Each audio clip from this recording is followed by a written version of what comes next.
Drake. If you're the adventurous type like me, then get in on the Subway Taste for Adventure for a chance to win epic trips and exclusive access to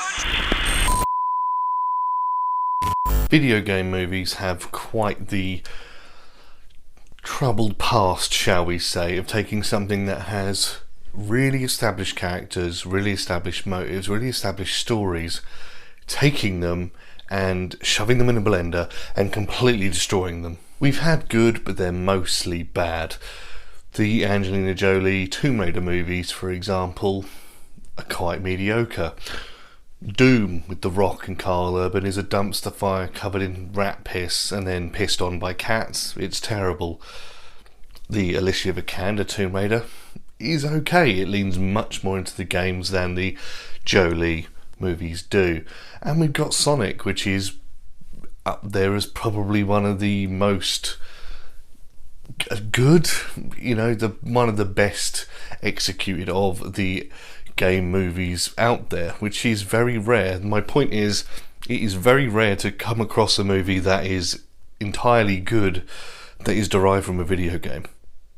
So yes, there are some movies that have done well, but there is a reason why it is called the video game movie curse, and I'm sorry to tell you that Uncharted has not changed anything about that curse. I'm a pretty big fan of the video games. I am a big fan of Nathan Drake. I like his sort of Deadpool-esque anti-hero humour. He's not a good guy, he's a bit of a creep. He steals things from people, and he's a swashbuckler. He's a cool guy and he's funny, and everyone really kind of digs his vibe, and I like that. I think he's very anti-Tomb Raider in a way. She's very serious, she's very badass and all that kind of thing, and Nathan Drake kind of stumbles along, but he gets along with his humour and he will charm you, and he's one of the guys. He's cool without trying to be cool. And it's a cool character, I think, to kind of base something on. So it started off well. And of course it did have its blend of action and good action set pieces and things. But I sat through most of this movie for 2 hours just getting very, very annoyed. My main problem, and my god, this really annoyed me, is the movie trying to be clever and trying to subvert any kind of backstory or any kind of bringing up the story and making it compelling by having everybody screw each other over. Now, I understand the whole thieves are thieves, they look out for themselves. I understand that, but when every single person in this cast of, I don't know, let's say 8 people to be generous, every single one of them is trying to screw everybody else over while giving the kind of smug look of, ha, gotcha. It's really annoying, and to a point where when the final villain finally gets announced, I don't really care, and I sat there rolling my eyes. That you think they spent 10 minutes to 15 minutes having the main villain described, and they've built him up and they have made him the cool, guy who has everything to gain from it, so why wouldn't he want this thing? And then they just kill him off. And I have to now care 15 minutes before the movie ends about this other person that's been in the background the entire time. I don't give a fuck. She's pointless, and I really had no real care for it. Once that final villain is revealed, and if you've seen the film, once you've seen that final villain, I just don't care anymore. If you wanted the villain to be that person, make it the villain at the start, because in 15 minutes I'm not going to be compelled. If you kill them off or whatever, I don't care. They haven't been on the screen long enough, and if they have, they've been doing menial things like killing people for the main villain that was there beforehand. It really thinks it's being clever, but it's really not, and that's what insults me, because it thinks I need this constant, oh my god, wow. It's not supposed to be something that's complicated. Uncharted is a guy finds some stuff and some people still want it as well, which is fine, but once you've kind of got your main villain in a game, it's kind of the main villain. It's kind of like, I don't know, Sonic and Eggman, maybe. Yes, in the new film, Knuckles is the bad guy, but that's been canon for ages. He becomes good in the end. None of these people do. They will just fuck each other over, and they're all sitting there going, audience won't expect that. I did. It's annoying. Please don't do it. Hey! Hey! Hey! Stop it! Stop it! Okay. Okay? It also doesn't help for me that the movie is entirely wrongly miscast. Nathan Drake is supposed to be a mid-30s guy, you know, chiseled, been through the ringer a few times. He does this kind of thing. He is a wearied explorer guy who likes to find ancient stuff. He's been doing it a while. We've got Tom Holland, who is, like 25, 26, but he looks 17. So I don't see this chiseled, heroic old guy who's been doing it for ages. And Sully is supposed to be even older than Nathan Drake, probably in his 50s, which, yes, I understand Mark Wahlberg is, but Mark Wahlberg still looks like Marky Mark. He's Marky Mark from the Funky Bunch. So they've kind of switched things here. What's annoying about that is I know why they've done it.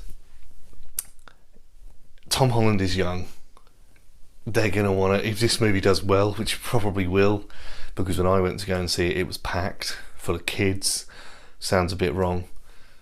But the main demographic was like 18, 19-year-olds. I'm 31, so it's kind of up there. I do think that that's what they will make their money on, but they've got him in so they can get to the old, chiseled Nathan Drake. So that's fine, but it just looks the worst. Personally, I think they should have done what they did on the fan movie they did a while ago. Nathan Fillion would be perfect. He has the right humour, he's the right age, probably not now because it's a few years since they did that movie. He would have been brilliant. I love his humour. He's very much Nathan Drake in the way he talks, in the way he does things. That would have been cool, and yes, people would have been expecting it, but you don't have to subvert expectation in a comic book movie or a video game movie. It's supposed to be throwaway shit that you can just watch and get over it and go, that was good, I'll watch that again later. Jumanji did it. It's not difficult to do. You can just make something, and if people want the people in it, get them. Nathan Fillion would have been great, and maybe, I don't know, Jeff Bridges for Sully. He's the right age, he has the right kind of accent, and it would have been great. So why have I got these two people? Because of money. People want to make money and they want to make another franchise because we don't have enough of those at the moment. So let's get the Spider-Man guy to do another one. Well, I personally, I'd probably do a trilogy or something, but I personally wouldn't care for it. It doesn't really faze me. It's just so obvious to me that that's what they're doing. Yes, it has been proven that video games are difficult to do, and it is still a curse. But I think things like Sonic have given a ray of hope that these things can be better. And I think Uncharted is a great thing to do with it. Excuse me. Uncharted is a great series to work on. National Treasure is extremely similar, but if you really want a sort of short synopsis to grab you, this is like National Treasure but worse because Nicolas Cage isn't in it. It is very shoddy. The story is weak as piss. They don't really commit to anything, and it adds to the curse. When if they just took their time, they could have done so much better, because it's actually a good launch pad for a film. If they were to reboot again and go, sorry, shouldn't have done that, here's what we should have done, I'd be okay with that. This wasn't the best thing to do. It was weak. So we come to my recommendation. Would I recommend it? No, I would not recommend it, because if you want to watch a good sort of swashbuckling movie where they discover things, watch The Da Vinci Code or National Treasure. Or hell, if you want just stupid fun and just cool people shooting double guns, watch Angelina Jolie in the originals from the early 2000s. They're better than this because at least they're not taking themselves too seriously. This wants to be the Nets Avengers cash grab thing, and it's just not going to happen. I'm sorry. So there you have it, guys. There's my take on Uncharted. Have you seen the movie? And if you have, please let me know in the comments down below. And are you a big fan of the games? Of course, I am. I'd love to know if you are too. Please let me know in the comments down below. And before you go, please don't forget, we're still trying to catch Mr. Chris Stuckman, so please subscribe, press that like button, do all the shit that I have to do to get validation from you guys. And until next time, this is your friendly neighbourhood ginger guy saying, Ginge out.